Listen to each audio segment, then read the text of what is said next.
The garage smelled like motor oil and betrayal. I was elbow deep in my Ford's engine at 11:30 p.m.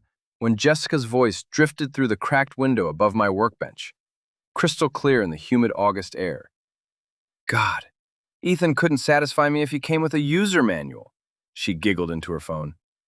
At least you know what you're doing, Chad. I froze, wrench halfway to the alternator. 22 years of marriage, and this is how I find out? Through a window screen while fixing the truck that hauls her shopping bags? My name is Ethan Cross, and I'm what you'd call digitally dangerous but socially invisible. 43 years old, cybersecurity consultant, former amateur boxer, current small-town nobody. At least, that's what everyone thinks, including my wife, apparently. When can we meet again? Jessica's voice continued. That Paris trip was incredible. Marina says we should do it monthly. Paris? I checked our joint account obsessively. No Paris charges. But then I remembered the bait card, a decoy credit line I'd set up after Jessica started asking suspicious questions about fraud protection. The card I'd been monitoring for months. I wiped my hands on a rag and pulled out my phone. The bait card showed $53,000 in charges over the past 6 months. Hotels, flights, restaurants, all with Chad Morrison, the sleazy manager at Premier Auto who thought gold chains made him sophisticated. Ethan's working late again, Jessica laughed. He's so predictable, always in that gross garage, playing with his tools. Playing with my tools, right. The same tools that built the cybersecurity system protecting half the businesses in this town. The same skills that were about to turn her world upside down. I crept closer to the window. Jessica sat on our back deck, wine glass in hand, phone pressed to her ear. Even in the porch light, she looked good. Blonde hair perfectly styled, yoga outfit that cost more than my monthly truck payment. She'd always been out of my league. I just never thought she'd remind me this publicly. Marina thinks we should tell him soon, Jessica said. She says keeping secrets is bad karma. Marina Walsh, Jessica's best friend and owner of Serenity Spa, where my wife spent more time than in our actual home. Marina, who'd been divorced 3 times and considered herself a relationship expert. Marina, who'd been giving Jessica advice for months about finding herself and exploring her needs. I pulled up Marina's social media on my phone. 3 hours ago, she'd posted a photo from some upscale wine bar across town. The caption read, "Girls' night. Sometimes you need to support your bestie through tough decisions." Girls' night. While Jessica was phone sexting Chad in our backyard. I have to go, Jessica said suddenly. I think I heard the garage door. I hadn't moved toward the garage door, but I'd knocked over a paint can. Jessica's survival instincts were apparently sharper than her loyalty. She disappeared inside, and I stood alone in my garage, surrounded by the tools and projects that define my world. 22 years of marriage, a mortgage we'd refinanced twice to pay for Jessica's investments, the boutique that failed, the online jewelry business that never launched, the wellness coaching certification she never finished. $53,000. That was more than I'd made in 6 months of freelance cybersecurity work. More than we had in savings. Money that was supposed to fund our daughter Emma's college tuition next year. Emma, 19 years old, studying computer science at the State University, working 2 part-time jobs to minimize student loans. Emma, who called me every Sunday to check in, who still asked for my help with coding projects. Emma, who had no idea her mother was bankrupting us for European sex vacations. I opened my laptop and started digging deeper into the bait card transactions. Hotels in Paris, Rome, Barcelona. Always 2 rooms, one for Jessica and Chad, one for Marina. Restaurant bills that exceeded my monthly grocery budget. Shopping sprees at boutiques I couldn't pronounce. But here's the thing about being invisible. People underestimate you. They forget that the quiet guy fixing computers might know a thing or two about information. They forget that cybersecurity isn't just about protecting data, it's about finding vulnerabilities. And Jessica had just revealed the biggest vulnerability of all. I spent the next 2 hours building a comprehensive picture of my wife's double life. Email accounts I didn't know existed, social media profiles under fake names, a whole network of lies supported by Marina and funded by my work. The most interesting discovery was a group chat called Project Liberation. Jessica, Marina, and 3 other women all discussing their affairs like they were planning a book club. screenshots of text conversations with their lovers, photos from secret trips, detailed discussions about hiding expenses and managing alibis. Marina wasn't just supporting Jessica's affair, she was orchestrating it. Every message showed Marina pushing Jessica further away from me, encouraging more risks, bigger lies, more expensive trips. "Ethan's so boring," Jessica had written 2 weeks ago. "Marina says I deserve passion." "You absolutely do, babe," Marina had replied. "Chad worships you. When was the last time Ethan made you feel worshipped?" When was the last time? Last Tuesday, when I'd spent 4 hours researching the best treatment for Jessica's migraines. Last month, when I'd surprised her with tickets to see her favorite band. Last year, when I'd worked double shifts for 3 months to pay for the kitchen renovation she'd insisted we needed. But worship? No. I'd never made Jessica feel worshipped. I'd made her feel secure, supported, loved. Apparently that wasn't enough. I closed the laptop and looked around my garage. This was my sanctuary, organized, functional, honest. Every tool had a purpose. Every project had a clear goal. No deception, no hidden agendas. Tomorrow I'd start building the most important project of my life. The complete and total destruction of Jessica's carefully constructed fantasy world. But first, I needed to understand exactly what I was dealing with. I needed to know how deep this betrayal went, who else was involved, and what Jessica was planning next. I picked up my phone and scrolled through the town's Facebook group, Millbrook Community Connection, where every piece of gossip eventually surfaced. Jessica had been careful to avoid posting anything suspicious, but Chad was less subtle.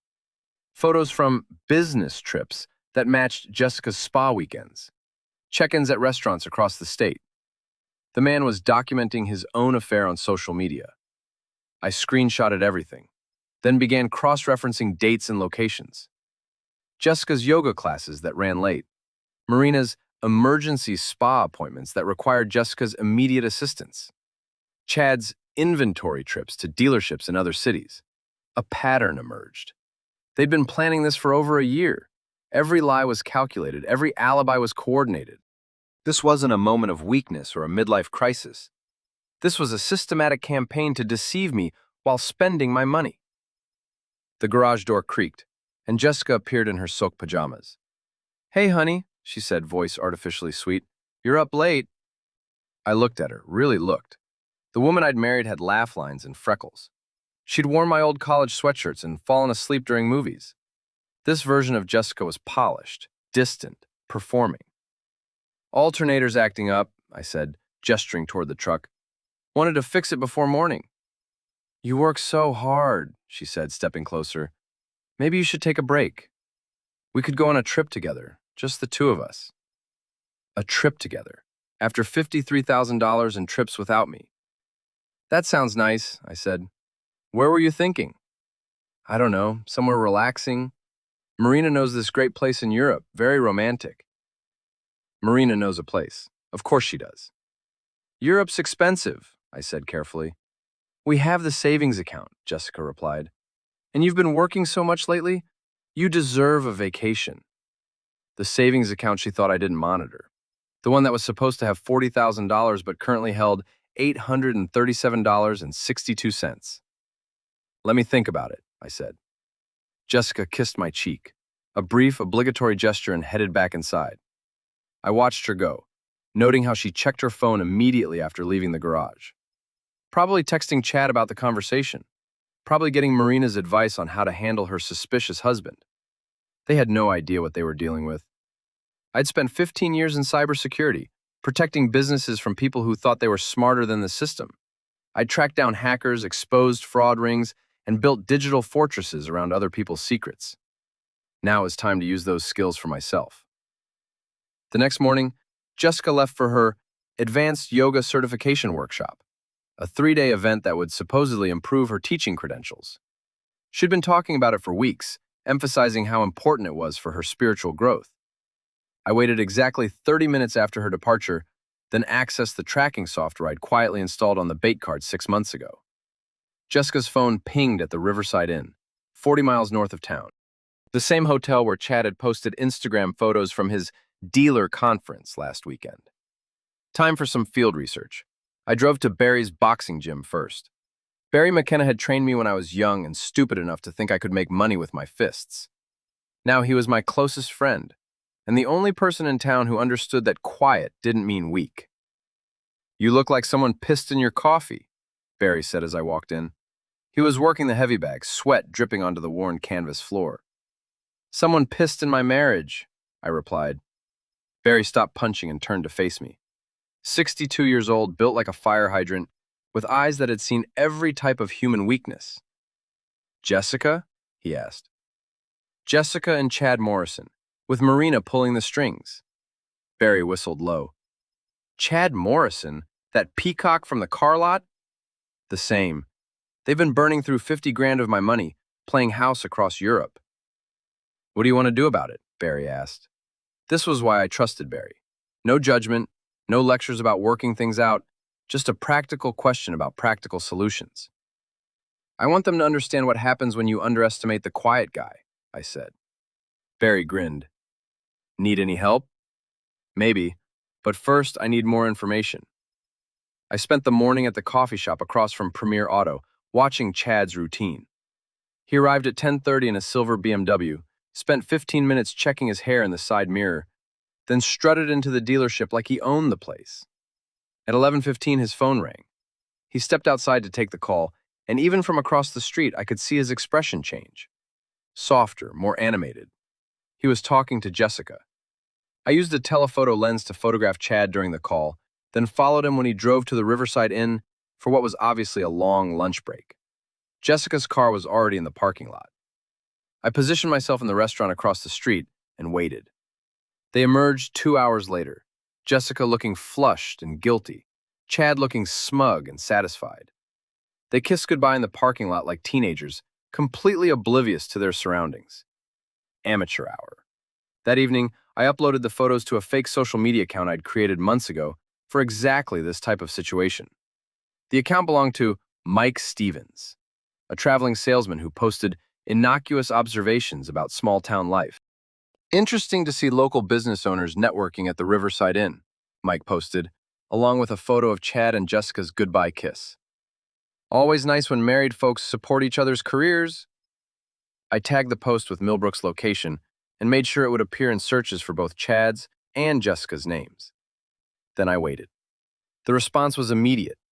Within an hour, the post had 12 comments and 23 likes. Millbrook thrived on gossip, and I just provided premium content. "Isn't that Jessica Cross?" commented Linda Patterson, who ran the flower shop. "Looks like Chad Morrison to me," replied Tom Weber from the hardware store. "Probably just business," added Sarah Kim, though her tone suggested she didn't believe it. By morning, half the town would be speculating about Jessica and Chad. The other half would be telling them about the speculation. Phase 1, complete. Jessica returned from her yoga workshop Friday evening, glowing with what she claimed was spiritual enlightenment. "How was the certification?" I asked over dinner. "Transformative," she said. "I learned so much about authentic living and honest communication." Authentic living. From a woman who'd spent 3 days in a hotel with her lover. "That's wonderful," I said. "Did you meet other instructors?" "A few. There was this one woman, very wise. She talked about the importance of following your truth, even when it's difficult." Following your truth. Jessica had clearly been practicing her story, probably with Marina's help. "I'd love to hear more about it," I said. "Maybe you could show me some of the new techniques you learned." Jessica's face went blank for a moment. "Oh, well, they're pretty advanced. You'd need the foundational training first." Of course. The yoga techniques she'd learned at the hotel with Chad were definitely too advanced for her husband. After dinner, Jessica disappeared into the bathroom for what she called her evening routine. I used the opportunity to check her phone, which she'd left charging on the kitchen counter. 17 missed messages from Chad, all variations of "missing you already" and "can't wait for next time." 3 messages from Marina, asking for details about the workshop. But the most interesting message was from someone named David Chen, sent just an hour ago. "Marina says you're ready for the next phase. Call me when you can talk privately." David Chen. I didn't recognize the name, but a quick search revealed he was a divorce attorney in the state capital. specializing in high-asset marital dissolution. Jessica wasn't just having an affair, she was planning her exit strategy. I screenshotted everything, then put the phone back exactly where I'd found it. That night, as Jessica slept beside me, I lay awake staring at the ceiling. 22 years of marriage, and it was ending with lawyer consultations and secret hotel meetings. But Jessica had made one crucial mistake. She'd underestimated her opponent. I'd built my career on understanding systems, how they worked, where they were vulnerable, how to exploit their weaknesses. Jessica's deception was just another system, and I'd already identified multiple points of failure. Chad's social media habits, Marina's business connections, the divorce attorney, who probably didn't know his new client was married to someone with my particular skill set. By morning, I had a plan. Not just for revenge, though that would certainly be satisfying, but for complete and total victory. Jessica wanted to play games? Fine. But she was about to learn that in any game involving information and strategy, the quiet guy with the computer skills always had the advantage. I started with Chad's BMW.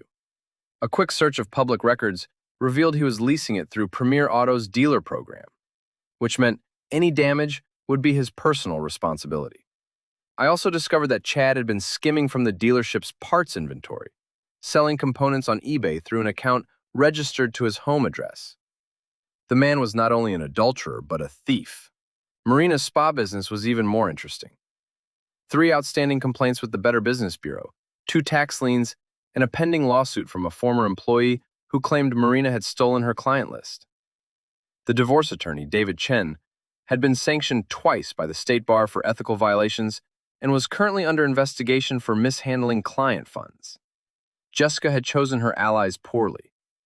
Over the weekend, I began implementing what I privately called Operation Enlightenment. If Jessica wanted authentic living and honest communication, I was going to give her more of both than she'd ever imagined.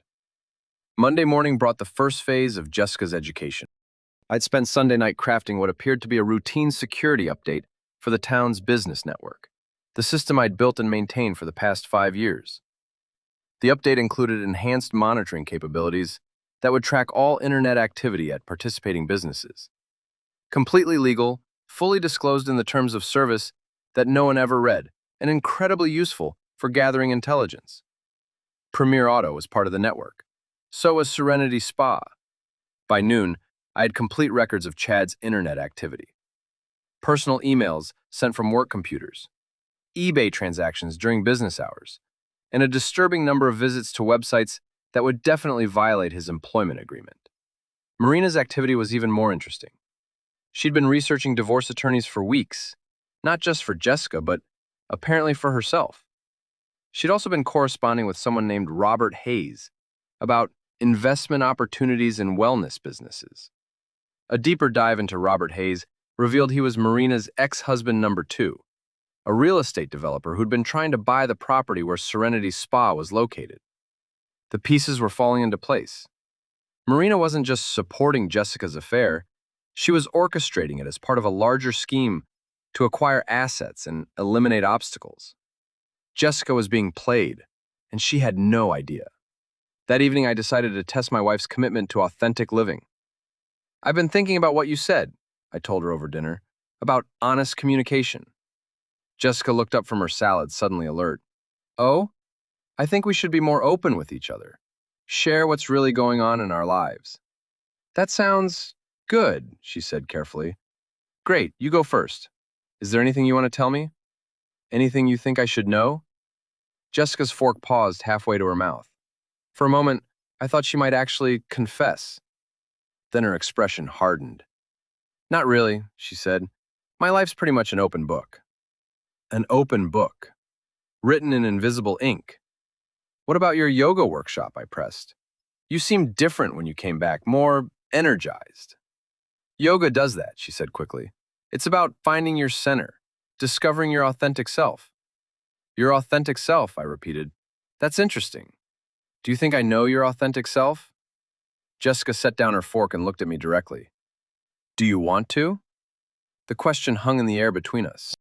For a moment, I considered telling her everything. About the bait card, The surveillance, the photographs. Maybe we could still salvage something from 22 years of marriage. Then I remembered Chad's smug expression in the hotel parking lot. I remembered the $53,000. I remembered David Chen, the divorce attorney. I think I'm starting to, I said. After dinner, Jessica retreated to her home office to update her yoga schedule. I used the time to implement phase 2 of Operation Enlightenment. I'd created a fake email account for Mike Stevens, the traveling salesman whose social media post had started the town gossip. Mike sent a friendly message to Chad's work email, claiming to be a potential customer interested in luxury vehicles. "Saw your photo at the Riverside Inn," Mike wrote. "You look like a successful guy who knows how to enjoy life. I'm in the market for something flashy. What would you recommend?" Chad's response came within 20 minutes. "Thanks for reaching out. I'd be happy to help you find the perfect ride. The Riverside has great food. I take my best clients there. When can you come in for a test drive?" Chad had just confirmed the hotel meeting in writing, from his work email account. The man was making this too easy. I forwarded the email chain to Barry along with a note. "Thought you might enjoy seeing how the other half lives." Barry's response was immediate. "This guy's dumber than a bag of hammers. What's your next move?" My next move was already in progress. I'd been monitoring the group chat where Jessica and Marina planned their adventures, and tonight's conversation was particularly revealing. "Ethan's asking questions," Jessica had written. "He seems suspicious." "Don't panic," Marina replied. "Men always get clingy when they sense change. Just keep doing what you're doing." "What if he finds out about the money?" "He won't, and even if he does, David says we can claim emotional abuse. Ethan's controlling behavior, monitoring your spending, isolating you from friends. It's a classic pattern." Emotional abuse, controlling behavior. They were planning to paint me as the villain in their story. The third participant in the chat was someone named Liberated Lisa, apparently another member of Marina's divorce support network. "I went through the same thing," Lisa wrote. "My ex thought he was so smart, but my lawyer destroyed him. Now I'm living my best life in Florida with my trainer boyfriend." "How long did it take?" Jessica asked. 6 months from filing to final decree. The key is documenting everything. Make him look controlling and unstable. What about the money situation? Claim he hid assets. Force a forensic accounting. Even if they don't find anything, it delays the process and costs him a fortune in legal fees. I screenshotted the entire conversation, then sat back in my chair. Jessica wasn't just planning to leave me. She was planning to destroy me financially and socially in the process. The quiet, boring husband who worked too much and didn't appreciate his wife's needs. The controlling, abusive man who monitored her spending and isolated her from friends.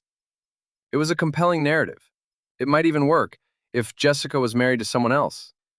But she was married to me, and I'd been documenting everything from the beginning. I opened a new document and began typing, "A complete record of deception, the Jessica Cross files." The document would include every screenshot, every photograph, every financial record, every piece of evidence I'd gathered. Not for a divorce attorney, though it would certainly be useful for that, but for something much more satisfying. Public humiliation. Jessica wanted to play the victim? Fine. But first, I was going to make sure everyone in town knew exactly what kind of victim she really was. I started with a timeline. January 15th, first suspicious charge on bait card, $347 at Le Bernardin, New York City. Jessica claimed to be at yoga retreat in Pennsylvania. February 3rd, hotel charges in Boston. Jessica attending advanced meditation workshop. Chad Morrison posts Instagram photo from Boston Common same day. February 28th, first international charges appear. Paris hotel, $1,200 per night for 3 nights. Jessica tells neighbors she's visiting her sick aunt in Ohio. The list went on for pages. Every lie, every deception, every dollar spent on the affair. By the time I finished, it was past midnight, and I had a comprehensive record of Jessica's double life. But documentation was only the first step. Now I needed to decide how to use it. I could confront Jessica directly, demand an explanation, try to work things out. But the group chat had made her intentions clear. She was already planning my destruction. I could file for divorce myself, use the evidence to ensure a favorable settlement, but that would only give me money. It wouldn't give me justice.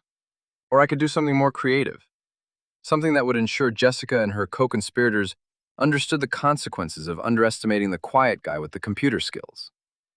I chose option 3. The next morning, I started making phone calls.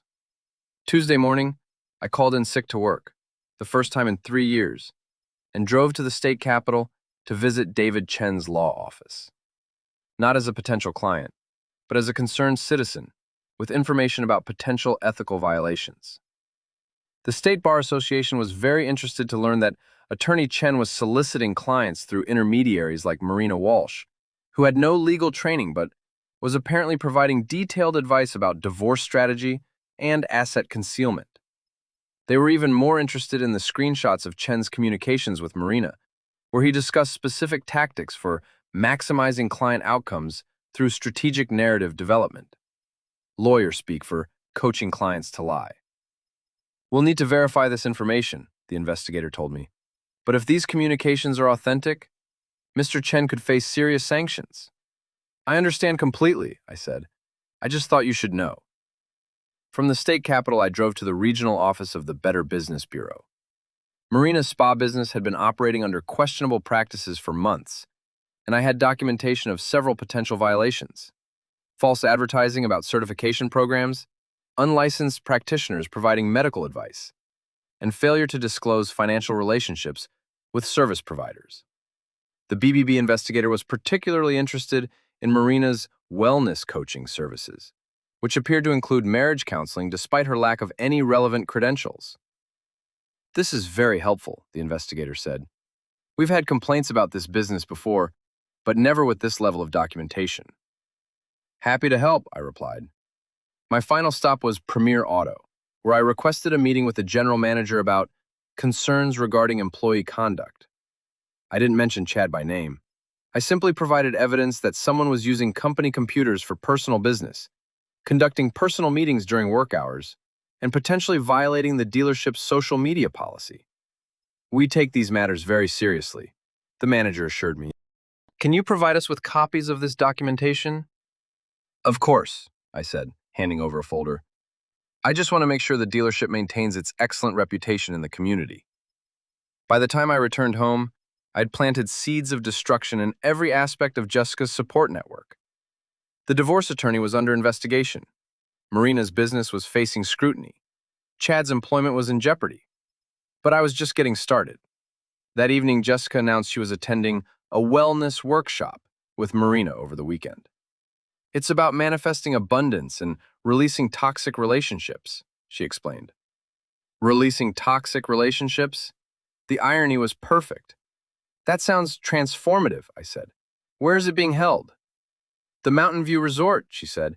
It's about 2 hours north, very spiritual place. I nodded thoughtfully. I hope you find what you're looking for. After Jessica went to bed, I researched the Mountain View Resort. It was indeed a spiritual place, if you considered adultery a religious experience. The resort catered to couples looking for discreet getaways and alternative lifestyle experiences. Chad had made reservations for the same weekend, under the name Mr. and Mrs. Johnson. How romantic. I spent Wednesday and Thursday monitoring the group chat, watching Jessica and Marina plan their weekend of spiritual growth. The conversations revealed more than they realized about their true intentions. David says this weekend is perfect timing, Marina wrote. Get photos of Ethan acting suspicious or controlling. We need evidence of his unstable behavior. What kind of photos? Jessica asked. Anything that makes him look bad. Following you, checking your phone, getting angry. David says emotional abuse cases are stronger with visual evidence. What if he doesn't do anything suspicious? Then we make him suspicious, push his buttons, make him react. They were planning to provoke me into behavior they could use against me in divorce proceedings. The weekend wellness workshop was actually a setup. Unfortunately for them, I'd been recording everything. Friday morning, Jessica packed her bags with unusual care, making sure I noticed her yoga mats, meditation cushions, and spiritual books. She was building her alibi in real time. I'll miss you, she said, kissing my cheek. I'll miss you too, I replied. Have a transformative weekend. An hour after Jessica left, I loaded my truck with camping gear and drove toward the Mountain View Resort. Not to spy on my wife, I already had enough evidence of her affair, but to implement the final phase of Operation Enlightenment. I'd reserved a campsite at the state park adjacent to the resort, using Mike Stevens' identification. From there, I had a clear view of the resort's parking area and main entrance. Chad arrived at noon in his BMW, carrying flowers and a bottle of champagne. Jessica's car was already in the lot. I spent the afternoon setting up surveillance equipment. Nothing illegal, just cameras positioned on public property with clear views of the resort's common areas. By evening, I had comprehensive video documentation of Jessica and Chad's romantic weekend. But the real show started Saturday morning. I'd been monitoring Chad's social media accounts, and he'd made a crucial mistake. He'd enabled location sharing on his Instagram posts. Every photo he took was automatically tagged with GPS coordinates. At 10 a.m., Chad posted a shirtless selfie with the caption, "Living my best life." The GPS coordinates placed him at the Mountain View Resort. At 10:15, Jessica posted a photo of her breakfast with the caption, "Nourishing my soul." Same GPS coordinates. At 10:30, Marina posted a group photo of herself with 3 other women at a coffee shop in town, with the caption, "Supporting my bestie's spiritual journey." Marina wasn't at the wellness workshop. She was providing Jessica with an alibi, while Jessica was at the resort with Chad. The pieces of their deception were falling apart in real time, documented by their own social media posts. But I wasn't done yet. I used Mike Stevens' account to comment on Chad's shirtless selfie. "Nice place, is that the Mountain View Resort? I've been thinking about booking a weekend there with my wife." Chad's response came immediately. "Yeah, it's amazing. Very romantic. Perfect for couples looking to reconnect." Chad had just publicly confirmed he was at a romantic couples resort, while his social media profile clearly indicated he was single. The comment section exploded. Within an hour, dozens of people from Millbrook were asking questions about Chad's romantic weekend, Jessica's spiritual workshop, and Marina's conflicting alibis. The town gossip network was in overdrive, and I was feeding it information faster than it could process. By Sunday morning, the story had evolved beyond simple speculation. People were connecting dots, sharing screenshots, and building a comprehensive picture of the affair. Linda Patterson from the flower shop posted, "Interesting that Jessica Cross is at a spiritual workshop, while Chad Morrison is at a romantic resort. Same GPS coordinates. What are the odds?" Tom Weber from the hardware store replied, "About the same as Marina Walsh being in 2 places at once, apparently." Sarah Kim added, "I always wondered how Jessica could afford all those trips on Ethan's income. Now we know." The social media wildfire was spreading exactly as I'd planned. By the time Jessica returned from her wellness workshop, half the town would know about her affair. But public humiliation was only the beginning. I had much bigger plans for Monday morning. Jessica returned Sunday evening with the serene expression of someone who'd spent the weekend meditating on life's deeper meanings. She glowed with spiritual enlightenment and sexual satisfaction, completely unaware that her secret was now the town's favorite topic of conversation. "How was the workshop?" I asked as she unpacked her bags.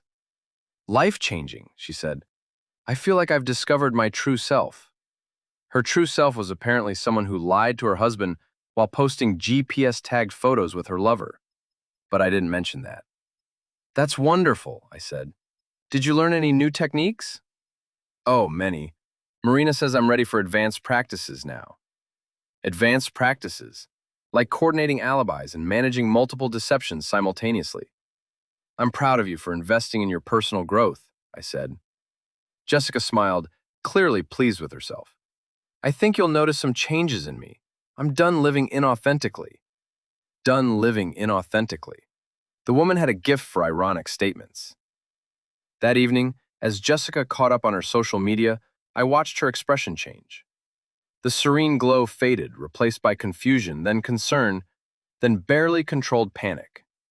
She was reading the comments on Chad's Instagram post. "Ethan," she called from the living room, voice carefully controlled. "Can you come here for a minute?" I found her staring at her phone, face pale. "There are some strange rumors going around," she said. "People are saying—" Well, it doesn't matter what they're saying, but I think someone might be spreading lies about me. What kind of lies? I asked. Stupid gossip. You know how people in this town are? They see what they want to see. What do they think they're seeing? Jessica hesitated. Some people seem to think I wasn't actually at the wellness workshop this weekend. That's ridiculous, I said. Why would they think that? I don't know. Maybe because Chad Morrison happened to be at some resort nearby. People are connecting things that aren't connected. Chad Morrison happened to be at some resort nearby. What an amazing coincidence. People love their conspiracy theories, I agreed. I'm sure it will blow over. Jessica nodded, but I could see the wheels turning in her head. She was calculating, trying to figure out how much I knew and how much damage had been done. Monday morning brought the answers to both questions. I woke up early and checked the town's Facebook group. The overnight activity had been intense. Someone had posted side-by-side screenshots of Jessica's breakfast photo and Chad's shirtless selfie, both showing identical GPS coordinates and timestamps. The post had 47 comments and was climbing rapidly. Well, this is awkward, commented Barry McKenna.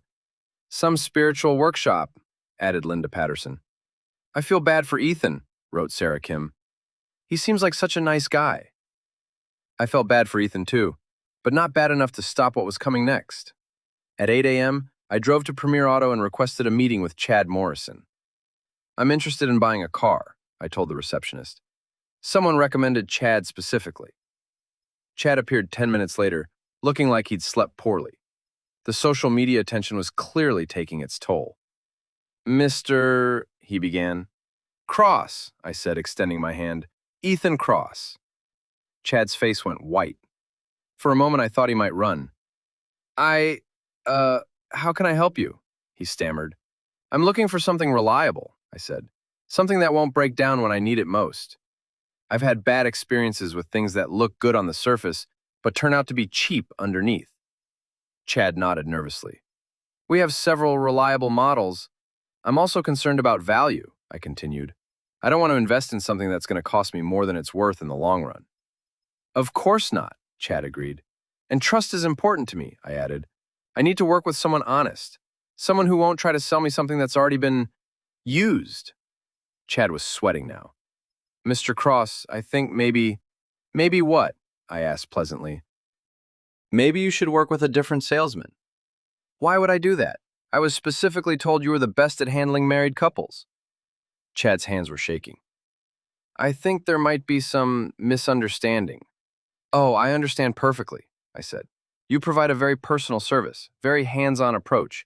You really get to know your clients intimately. Mr. Cross, the question is, I continued, what happens when the warranty expires? Do you still service what you've sold, or do you move on to the next customer? Chad looked around the showroom desperately, probably hoping his manager would appear and end this conversation. I think I should go, he said finally. That's probably best, I agreed. But Chad, if I were you, I'd start looking for a new job.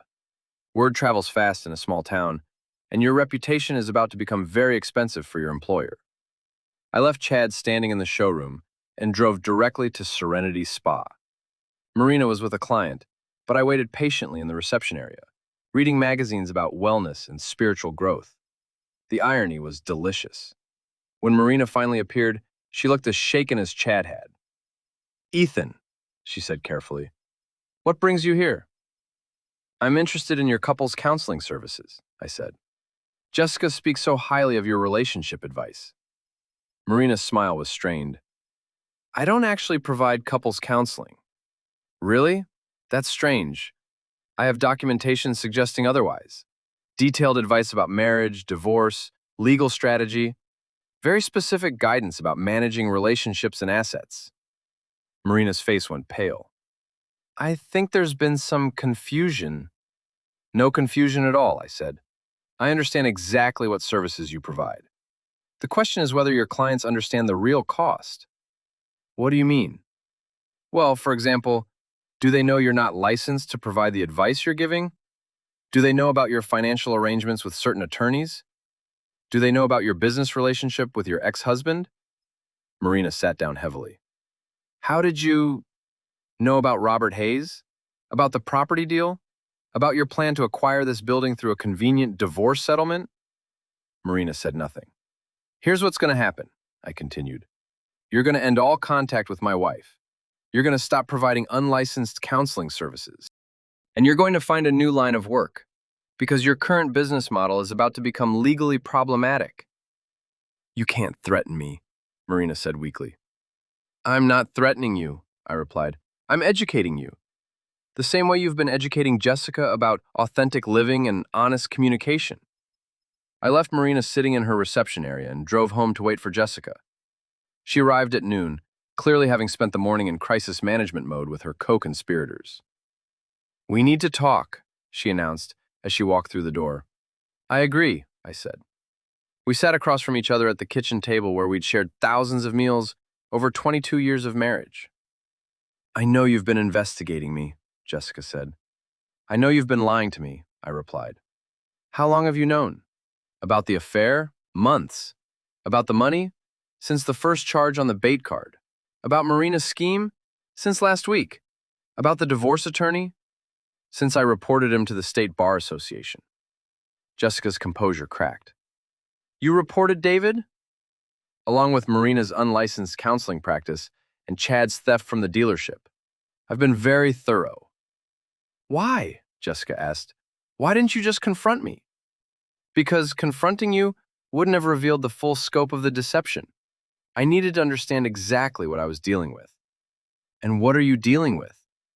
I pulled out a folder containing printed copies of every screenshot, every financial record, every piece of evidence I'd gathered. Systematic fraud, I said. $53,000 stolen from our joint accounts. A coordinated campaign to destroy my reputation and financial security. A conspiracy involving unlicensed legal advice, business fraud, and adultery. Jessica stared at the folder. What do you want? I want you to understand something, I said. You thought you were married to a boring, predictable man who worked too much and didn't appreciate you.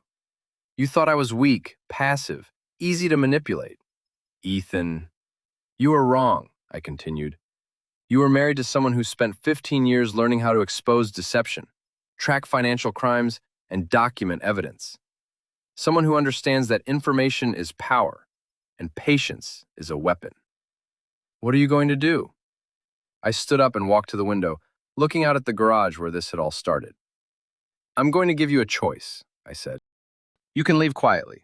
Take your personal belongings, find somewhere else to live, and we'll proceed with a simple divorce. No alimony, no asset division, no public drama. And if I don't? I turned back to face her. Then tomorrow morning, every person in this town will receive a detailed email explaining exactly how you spent $53,000 of our money. Every hotel receipt, every restaurant bill, every piece of evidence of your affair, along with documentation of Marina's fraud, Chad's theft, and David Chen's ethical violations. Jessica's face went white. You wouldn't. I've already prepared the email, I said. It's scheduled to send automatically unless I cancel it. The choice is yours. This is blackmail. No, I said. This is consequences. For 22 years, you lived with someone who protected you, supported you, and trusted you. You repaid that trust with theft, lies, and betrayal. Now you get to live with the results. Jessica sat in silence for several minutes, staring at the folder of evidence. I never meant for it to go this far, she said finally. Yes, you did, I replied. You planned every step. The bait card, the alibis, the divorce attorney, the character assassination. You meant for it to go exactly this far. What about Emma? Emma will be fine. I've already transferred money to a separate account for her college expenses. Money you can't access or steal. Jessica stood up slowly. I'll need time to find a place. You have until Friday, I said. After that, the email sends automatically. She nodded and walked toward the stairs, then stopped. For what it's worth, she said, you're right. I did underestimate you. Yes, I said, you did. That evening, I sat in my garage, surrounded by the tools and projects that had always made sense to me. Everything had a purpose. Every problem had a solution. Every system had vulnerabilities that could be exploited. Jessica had tried to play a game she didn't understand, against an opponent she'd never bothered to know. Now she was learning the most important lesson of all. Never underestimate the quiet guy with the computer skills. But this wasn't the end. This was just the beginning of Jessica's education about consequences. And I had one more lesson to teach. Friday morning arrived gray and cold, matching my mood perfectly. Jessica had spent the week packing her belongings and making arrangements to stay with her sister in another state. She'd been quiet, subdued, clearly hoping I'd change my mind about the email. I hadn't. At 10 a.m., Jessica loaded the last of her boxes into her car. 22 years of marriage, reduced to what could fit in a Honda Civic. "The email?" she asked as she prepared to leave. "Will be canceled as soon as you're gone," I said. She nodded and got in her car. I watched her drive away, feeling nothing but relief. But I'd lied about the email. At exactly noon, every email address in Millbrook received a message titled, "The Truth About Authentic Living." The message contained a detailed timeline of Jessica's affair, complete documentation of the financial theft, and evidence of Marina's fraudulent business practices. But that wasn't the real surprise. The real surprise was the second email, sent to a much smaller distribution list. Every major business owner in town, the mayor, the police chief, and the local newspaper editor. This email was titled, "Community Safety Alert," and contained evidence of a coordinated fraud scheme targeting married couples through unlicensed counseling services, illegal legal advice, and systematic financial manipulation. Within hours, Marina's spa was closed by the health department for operating without proper licenses. Chad was fired from Premier Auto and arrested for theft. David Chen's law license was suspended pending investigation. But the most satisfying result was the third email, sent only to Emma at college. "Your mother and I are getting divorced," I wrote. "She made some poor choices that I can't overlook. Your college fund is secure, and this won't affect your education. I love you, and I'm proud of the woman you're becoming. You don't need to choose sides. This is between your mother and me." Emma called that evening. "Dad, are you okay?" she asked. "I'm fine, sweetheart. Better than fine, actually. Mom called me. She said you've been vindictive." "I've been thorough," I corrected. "There's a difference." "She says you destroyed her life." "She destroyed her own life," I said. "I just documented it." Emma was quiet for a moment. "I'm proud of you, Dad." "For what?" "For not being a victim, for fighting back, for showing me that quiet doesn't mean weak." After we hung up, I sat in my garage, surrounded by my tools and projects. The space felt different now, not like a sanctuary I was hiding in, but like a workshop where I built solutions. My phone buzzed with a text from Barry. "Heard about the emails. Town's buzzing like a kicked hornet's nest. You okay?" I texted back. "Never better. Want to grab a beer?" "Hell yes. I'll bring the good stuff. We're celebrating." As I waited for Barry to arrive, I reflected on the past few months. Jessica had tried to paint me as controlling, boring, predictable. She'd underestimated the quiet guy who fixed computers and worked too much. She'd learned too late that quiet can be strategic, that boring can be methodical, that predictable can be devastating when applied with precision and patience. The town would gossip about this for months. Jessica's name would become synonymous with betrayal and stupidity. Marina's business was finished. Chad's reputation was destroyed. And me? I was free. Free from a marriage built on lies. Free from financial theft disguised as love. Free from people who thought they could manipulate me because I was too nice, too trusting, too naive to fight back. Barry arrived with a case of beer and a grin that stretched from ear to ear. "You magnificent bastard," he said, raising a bottle. "You actually did it." "Did what?" "Prove that the good guys can win if they're smart enough and patient enough." We drank to that and to many other things. To honesty over deception, to justice over revenge, to the quiet guys who fix things when they break. Later that night, as Barry headed home and I prepared to lock up the garage, my phone rang. Unknown number. "Hello? Is this Ethan Cross?" The voice was unfamiliar, professional. "Yes. My name is Robert Mitchell. I'm a private investigator in the Capitol. I heard about your situation. through professional channels. I'm impressed with your work. Thank you. I specialize in corporate fraud cases, complex investigations requiring technical skills and methodical documentation. I could use someone with your particular talents. I looked around my garage, at the tools and projects that had defined my life for so long. What kind of work? I asked. The kind where quiet, patient, thorough people help expose the truth about powerful people who think they're untouchable. I smiled. That sounds interesting. Can we meet for coffee tomorrow? I have a case I think you'd find educational. I'll be there. After I hung up, I stood in my garage for a long time, thinking about second chances and new beginnings, about the difference between revenge and justice, about the power of patience, and the value of being underestimated. Jessica had wanted authentic living and honest communication. She'd gotten both, just not in the way she'd expected. Marina had wanted to liberate women from toxic relationships. She'd succeeded in liberating herself from her business, her reputation, and her freedom. Chad had wanted to live his best life. Now he was living it in a jail cell, contemplating the cost of underestimating the quiet guy with the computer skills. As for me, I was just getting started. Tomorrow I'd meet with Robert Mitchell and learn about new ways to use my skills, new systems to understand, new vulnerabilities to exploit, new truths to expose. The quiet guy who fixed computers was about to become something much more interesting. And somewhere out there, other cheaters, fraudsters, and manipulators were about to learn the same lesson Jessica had learned. Never underestimate the quiet guy. He might be documenting everything.